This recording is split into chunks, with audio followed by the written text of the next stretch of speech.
ನಮಸ್ಕಾರ. ನಾನು ಡಾಕ್ಟರ್ ವೆಂಕಟರಾಮ್ ಮೈಸೂರು, ಕೂದಲು ಮತ್ತು ಚರ್ಮರೋಗ ತಜ್ಞ, Venkat centre for aesthetic health. ಇವತ್ತು ನಾನು ನಮ್ಮ ನೂತನವಾದ ಇತ್ತೀಚೆಗಷ್ಟೇ ಉದ್ಘಾಟನೆಯಾದ ವೆಂಕಟ್ ಸೆಂಟರ್ ಫಾರ್ ಎಸ್ಥೆಟಿಕ್ ಹೆಲ್ತಿಂದ ಈ ವಿಡಿಯೋ ಮಾಡ್ತಾಯಿದ್ದೀನಿ. ಇದು ಬನಶಂಕರಿನಲ್ಲಿದೆ. ವಿಶಾಲವಾದ 5 ಮಹಡಿಯ ಸುಸಜ್ಜಿತವಾದ ಆಧುನಿಕ ಕೇಂದ್ರ. ಇಡೀ ಭಾರತದಲ್ಲೇ ಸ್ಕಿನ್ನು ಮತ್ತು ಪ್ಲಾಸ್ಟಿಕ್ ಸರ್ಜರಿ ಕ್ಷೇತ್ರದಲ್ಲಿ ಇಂತಹ ಸೆಂಟರ್ ಇರೋದು ಬಹಳ ಕಡಿಮೆ. ಸೊ ಈ ವಿಷಯ ನಮ್ಮೆಲ್ರಿಗೂ ತುಂಬ ಹೆಮ್ಮೆಯ ವಿಷಯ.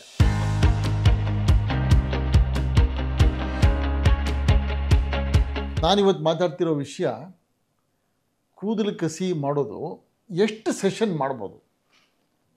ಈ ಪ್ರಶ್ನೆ ಯಾಕೆ ಬಂತು ಅಂದರೆ, ಈಚೆಗೆ ಒಬ್ಬರು ಪೇಷಂಟು ಇಲ್ಲಿ ತನಕ 6 ಸೆಷನ್ ಮಾಡಿಸ್ಕೊಂಡಿದ್ದಾರೆ.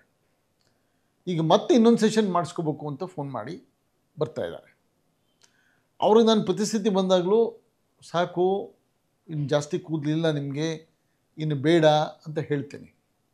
ಅವರು ಮತ್ತೆ ಅದನ್ನು ಮಾಡಿಸ್ಕೊಳ್ಳೇಬೇಕು ಅಂತ ಹಠ ಮಾಡಿಕೊಂಡು ಬರ್ತಾರೆ. ಕೂದಲು ಸ್ಟೇಜ್ 7 ಬಾಲ್ನೆಸ್ ಆಗಿಬಿಟ್ರೆ, ಅಂದರೆ ಇಲ್ಲಿಂದ ಇಲ್ಲಿ ತನಕ ಆಗಿಬಿಟ್ರೆ ಅಷ್ಟು ಕಡೆ ಪರ್ಫೆಕ್ಟಾಗಿ ಕವರ್ ಮಾಡೋದು ಅಸಾಧ್ಯ.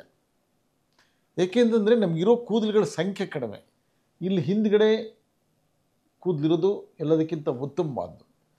ಅಲ್ಲಿಂದ ನಮ್ಮೊಂದು 5,500, ಹಬ್ಬ ಅಂದರೆ 6,500 ಕೆಲವ್ರಿಗೆ ಸಿಕ್ಕತ್ತೆ. ಅದಕ್ಕಿಂತ ಜಾಸ್ತಿ ಯೂನಿಟ್ ಸಿಕ್ಕಲ್ಲ. ಬಿಯರ್ಡು ಚೆನ್ನಾಗಿದ್ದರೆ ಅಲ್ಲಿಂದ ಒಂದು 1200, 1500 ಸಿಕ್ಕತ್ತೆ. ಕೆಲವ್ರಿಗೆ ಚೆನ್ನಾಗಿ ಎದೆ ಮೇಲೆ ಕೂದಲಿದ್ರೆ ಅಲ್ಲಿಂದ ಒಂದು 1500 ಸಿಕ್ಕತ್ತೆ. ಯೂಶಲಿ ನಾವು ಕೈಯಿಂದ, ಕಾಲಿಂದ, ಇಂಥ ಕಡೆಯಿಂದ ತೊಗೊಳ್ಳಲ್ಲ, ಅದು ಚೆನ್ನಾಗಿ ಬೆಳೆಯಲ್ಲ. ಪ್ಯೂಬಿಕ್ ಹೇರ್ ತೊಗೊಳ್ಬೋದು, ಒಂದು 500-800 ಸಿಗುತ್ತೆ. ಸೊ ಹೀಗೆ ಏನೇ ಪ್ರಯತ್ನ ಪಟ್ಟರು ನಾವು 9000 ಯೂನಿಟ್ಸ್ ಅರೌಂಡ್ ದಟ್ ತೊಗೊಳಕ್ಕೆ ಸಾಧ್ಯ. ಅಷ್ಟರಲ್ಲಿ ಇಷ್ಟು ಜಾಗ ಕವರ್ ಮಾಡಬೇಕು ಅಂದರೆ ನಾವು ಏನು ಜ್ಞಾಪಕ ಇಟ್ಕೋಬೇಕು, ಮುಂಚೆ ಇಲ್ಲಿ ಹೆಚ್ಚು ಕಮ್ಮಿ 35,000 ಯೂನಿಟ್ ಇತ್ತು. 9,000, 10,000ದಲ್ಲಿ 35,000 ಹೇಗೆ ಸಾಧ್ಯ? ಮ್ಯಾಥಮೆಟಿಕಲಿ ಅದು ಸಾಧ್ಯ ಇಲ್ಲ. ಹಾಗಾಗಿ ಅದು ಪೇಷಂಟ್ಗಳು ಒಂದು ಇತಿಮಿತಿನ ಅರ್ಥ ಮಾಡ್ಕೊಳ್ಳೋದು ಮುಖ್ಯ. ಇದು ವೈಜ್ಞಾನಿಕವಾದ ಇತಿಮಿತಿ, ನಾವು ಮಾಡಿರೋ ಇತಿಮಿತಿ ಅಲ್ಲ, ನಿಸರ್ಗ ನೇಚರಿಂದ ಬಂದಿರೋದು.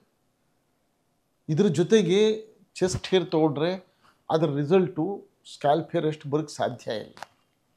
ಸೊ ಎಲ್ಲ ಪೇಷಂಟ್ಗಳು ಒಂದು ಹಂತದಲ್ಲಿ ಇಷ್ಟು ಸಾಕು, ಇದಕ್ಕಿಂತ ಜಾಸ್ತಿ ಮಾಡೋಕ್ಕಾಗಲ್ಲ ಅಂತ ಅರ್ಥ ಮಾಡ್ಕೊಳ್ಬೇಕು. ಅಂಥವ್ರಿಗೆ ಕೆಲವು ಬೇರೆ ಥರ ವಿಧಾನಗಳಿದೆ. ಅದರಲ್ಲಿ ಒಂದು ಸ್ಕಾಲ್ಪ್ ಮೈಕ್ರೋ ಪಿಗ್ಮೆಂಟೇಷನ್ ಅಂತ ಮಾಡ್ತೀವಿ, ಹಚ್ಚೆ ಹಾಕೋ ಥರ. ಅದರಲ್ಲಿ ಕಪ್ಪು ಬಣ್ಣ ಬಂದ್ಬಿಟ್ಟು ಕೂದಲಿರೋ ಥರ ಒಂದು ಭಾವನೆ ಕೊಡುತ್ತೆ. ಇನ್ನು ರೀಜನರೇಟಿವ್ ಟ್ರೀಟ್ಮೆಂಟ್ಸು ನಾನು ಹಿಂದೆ ಮಾತಾಡಿದ್ದೀನಿ. Platelet rich plasma, hair follicle growth factor, nano fat transfer ಅಂತೆಲ್ಲ ಬರ್ತಾ ಇದೆ. ಇದರಿಂದ ಕೆಲವು ಮಟ್ಟಿಗೆ ರೀಜನರೇಷನ್ ಆಗಲಿಕ್ಕೆ ಸಾಧ್ಯ. ಮೆಡಿಸಿನ್ಸಲ್ಲಿ minoxidil lotion tablet, dutasteride tablet, ಅದು ಹೊಸ ಔಷಧಿಗಳು. ಕೆಲವು ಲೇಸರ್ ಮೆಷಿನ್ಗಳು, ಎರ್ಬಿಎಮ್ಯಾಗ್ ಲೇಸರ್ ಬಂದಿದೆ, ಅದರಿಂದನೂ ಸ್ವಲ್ಪ ಮಟ್ಟಿಗೆ ಸಾಧ್ಯ. ಇದು ಯಾವುದೋ ಆಗದಿದ್ದಾಗ ಪೇಷಂಟು ವಿಗ್ ಹಾಕ್ಕೊಳ್ಬೇಕು. ಇದೆಲ್ಲದ್ರದ್ದು ಹೇಳೋ ಸಾರಾಂಶ ಇಷ್ಟೇ. ಯಾವುದೇ ಸೌಂದರ್ಯ ಚಿಕಿತ್ಸೆಯಲ್ಲಿ ನಾವು ಒಂದು ಮಿತಿಯಲ್ಲಿ ಕೆಲಸ ಮಾಡ್ತೇವೆ. ಆ ಮಿತಿಯನ್ನು ಡಾಕ್ಟ್ರು ವಿವರವಾಗಿ ಪೇಷಂಟ್ ಹೇಳಬೇಕು, ಪೇಷಂಟ್ ಅದನ್ನು ಅರ್ಥ ಮಾಡ್ಕೊಳ್ಬೇಕು. ಈಗಿರೋ ಟೆಕ್ನಿಕ್ಸ್ ಪ್ರಕಾರ ಎಷ್ಟೇ ದೊಡ್ಡ ಜಾಗ ಇದ್ದರೂ ಚೆನ್ನಾಗಿ ಕವರ್ ಮಾಡ್ಬೋದು. ಪರ್ಟಿಕ್ಯುಲರ್ಲಿ ಮುಂದ್ಗಡೆ ಮಾಡ್ಬೋದು, ವರ್ಟೆಕ್ಸ್ ಏರಿಯಾನು ಮಾಡ್ಬೋದು. ಆದರೆ ಹಿಂದೆ ಇದ್ದ ಡೆನ್ಸಿಟಿ ಬರುತ್ತೆ ಅಂತ ಅಂದ್ಕೊಳ್ಳೋದು ತಪ್ಪು. ಕಾಸ್ಮೆಟಿಕ್ ಡೆನ್ಸಿಟಿ ಮಾತ್ರ ಸಾಧ್ಯ. ರಿಯಲ್ ಡೆನ್ಸಿಟಿ ಬರೋಕ್ಕೆ ಅಷ್ಟು ಕೂದಲು ಸಿಕ್ಕಲ್ಲ, ಅಷ್ಟು ಕೂದಲಿಲ್ಲ. ಅದು ಬರಬೇಕಾದ್ರೆ ಕ್ಲೋನಿಂಗ್ ಬರಬೇಕು. ಅದಕ್ಕೆ ಎಕ್ಸ್ಪರಿಮೆಂಟ್ಸ್ ಆಗ್ತಾ ಇದೆ. ಒಂದು ಎಕ್ಸ್ಪರಿಮೆಂಟ್ ಪ್ರಕಾರ ಹೇಗೆ ಅಂತಂತಂದರೆ, ನಮಗೆ ತಲೆಯಲ್ಲಿ 4 ತರಹ ಕೂದಲಿದೆ. ಒಂದು ಹಿಂದ್ಗಡೆ ಕೂದಲು ಯಾವತ್ತೂ ಹೋಗಲ್ಲ, ಇನ್ನೊಂದು ಕೂದಲು ಇಲ್ಲಿ ವೀಕ್ ಆಗ್ತಿರೋ ಕೂದಲು, ಇನ್ನೊಂದು ಬಿದ್ದು ಹೋಗಿರೋ ಕೂದಲು. ವೀಕ್ ಆಗ್ತಿರೋ ಕೂದಲಲ್ಲಿ ತುಂಬ ವೀಕ್ ಆಗಿರೋ ಕೂದಲು, ಸ್ವಲ್ಪ ವೀಕ್ ಆಗಿರೋ ಕೂದಲು, ಹೀಗಿರುತ್ತೆ. ಈ ಕ್ಲೋನಿಂಗ್ ಎಕ್ಸ್ಪರಿಮೆಂಟ್ಗಳು ಸಕ್ಸಸ್ ಆದರೆ ನಾವು ಇಲ್ಲಿಂದ ತೊಗೊಂಡು ಆ ಸೆಲ್ಸನ್ನು ಜೀವಂತವಾಗಿಟ್ಟು ಪ್ರಿಸರ್ವ್ ಮಾಡಿ ಬೇಕು ಅಂದಾಗ ಇಂಜೆಕ್ಷನ್ ರೂಪದಲ್ಲಿ ಇಲ್ಲಿ ಹಾಕ್ಬೋದು. ಹಾಗೆ ಹಾಕಿದಾಗ ಆ ವೀಕ್ ಆಗಿರೋ ಕೂದಲುಗಳು ಸ್ಟ್ರಾಂಗ್ ಆಗುತ್ತೆ. ಪದೇ ವರ್ಷಕ್ಕೊಂದು 2 ವರ್ಷಕ್ಕೊಂದು ಇಂಜೆಕ್ಷನ್ಗಳನ್ನು ತೊಗೊಳ್ಬೋದು. ಅದು ಪ್ರಯತ್ನಗಳು ನಡೀತಿದೆ, ಇಲ್ಲಿ ತನಕ ಅದು ಪ್ರಯತ್ನ ಕೈಗೂಡಿಲ್ಲ. ಅಂದರೆ ಇನ್ನೊಂದು 5 ವರ್ಷಕ್ಕೋ 10 ವರ್ಷಕ್ಕೋ ಅದು ಬಂದಾಗ ಅದು ಹೇರ್ ಮಲ್ಟಿಪ್ಲಿಕೇಶನ್ ಮಾಡ್ಬೋದು. ಇಲ್ಲಿ ತನಕ ಹೇರ್ ಮಲ್ಟಿಪ್ಲಿಕೇಶನ್ ಸಾಧ್ಯ ಆಗಿಲ್ಲ. ಎಲ್ಲರೂ ನೀವು ಓದಿದರೆ ಯಾರಾದರೂ ಹೇಳಿದರೆ ಅದು ತಪ್ಪು. ಹೇರ್ ಮಲ್ಟಿಪ್ಲಿಕೇಶನ್ ಸಾಧ್ಯ ಇಲ್ಲ. ಸೊ ಈ ಕ್ಲೋನಿಂಗ್ ಬಂದರೆ ಹೇರ್ ಮಲ್ಟಿಪ್ಲಿಕೇಶನ್ ಮಾಡ್ಬೋದು. ಅಲ್ಲಿ ತನಕ ನಾವು ಒಂದು ಮಿತಿಯಲ್ಲಿ ನಾವು ಕೆಲಸ ಮಾಡಬೇಕಾಗತ್ತೆ. ಸೊ ಪೇಷಂಟ್ಗಳಿಗೆ ಫ್ರಂಟಲ್ಲಿ ತುಂಬ ಒಳ್ಳೆ ಡೆನ್ಸಿಟಿ 45ರಿಂದ 50, ಮಧ್ಯದಲ್ಲಿ ಕಡಿಮೆ ಡೆನ್ಸಿಟಿ 20ರಿಂದ 25 ಅಥವಾ 30, ಹಿಂದ್ಗಡೆ ಒಳ್ಳೆ ಡೆನ್ಸಿಟಿ 40-45 ಕೊಟ್ಟು ನಾವು ಚೆನ್ನಾಗಿ ಕಾಣಿಸೋ ಹಾಗೆ ಮಾಡ್ಬೋದು. ಜೊತೆಗೆ ಟ್ಯಾಬ್ಲೆಟ್ಸು, ಮೆಷಿನ್ಸು, PRP ಈ ಥರದ್ದು ಕೊಟ್ಟು ಉತ್ತಮವಾಗಿ ಮಾಡ್ಬೋದು. ಸೊ ಈ ವಿಡಿಯೋ ಉದ್ದೇಶ ಇಷ್ಟೇ. ನಾವು ಪೇಷಂಟ್ಗಳಿಗೆ ವಿವರವಾಗಿ ನಾವು ಇದ್ದಿದ್ದನ್ನು ಸರಿಯಾಗಿ ಅರ್ಥವಾಗೋ ರೀತಿಯಲ್ಲಿ ಹೇಳಬೇಕು. ಪೇಷಂಟ್ಗಳು ಅದನ್ನು ಅಕ್ಸೆಪ್ಟ್ ಮಾಡ್ಕೊಳ್ಬೇಕು. ಆ ತರಹ ಮಾಡಾದ್ಮೇಲೆ ನಾವು ಅವ್ರಿಗೆ ಚಿಕಿತ್ಸೆ ಮಾಡಿದ್ರೆ ಅವ್ರಿಗೆ ಸಂತೋಷ ಆಗುತ್ತೆ. ಈಗ ನಾನು ಹೇಳಿದೆ 6ನೇ ಸತಿ ಮಾಡಿಸ್ಕೊಂಡಿದ್ದಾರೆ ಮತ್ತೆ ಕೇಳ್ತಿದ್ದಾರೆ ಅಂತ. ಅವ್ರು ಯಾಕೆ ಬರ್ತಿದ್ದಾರೆ ಅಂದರೆ ಅವ್ರಿಗೆ ತುಂಬ ಹ್ಯಾಪಿಯಾಗಿದೆ, ಅವ್ರಿಗೊಂದು ಭರವಸೆ ಇದೆ ಇಲ್ಲಿಗೆ ಬಂದರೆ ನಾವು ಸರಿಯಾಗಿ ಮಾಡ್ತೀವಿ ಅಂತ. ಆ ಕಾರಣಕ್ಕೋಸ್ಕರ ಅವ್ರು ಬರ್ತಿದ್ದಾರೆ. ಆದರೆ ಯಾವುದೇ ಪೇಷಂಟ್ ಆ ಭರವಸೆನ ಡಾಕ್ಟ್ರು ಮಿಸ್ಯೂಸ್ ಆಗದೇ ಇರೋ ಹಾಗೆ ಮಾಡಬೇಕು. ಅವ್ರಿಗೆ ಅತಿಯಾದ ಭರವಸೆ, ಅತಿಯಾದ ಉತ್ಪ್ರೇಕ್ಷೆ ಆಗಬಾರ್ದು. ಇದು ಸಾಧ್ಯ ಇಲ್ಲ ಅಂತ ಓದಬೇಕು.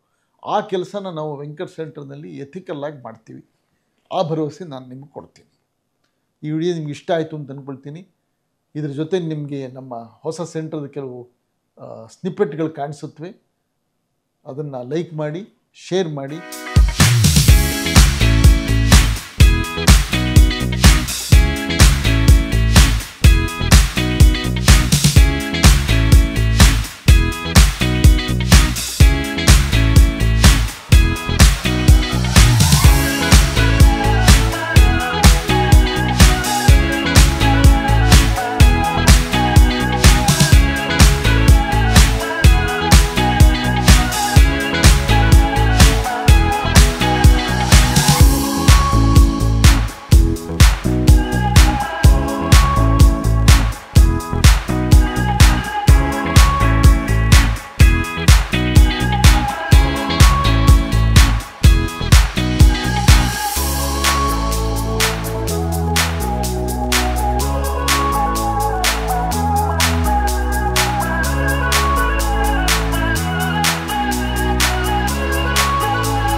ಧನ್ಯವಾದಗಳು. ನಮಸ್ಕಾರ.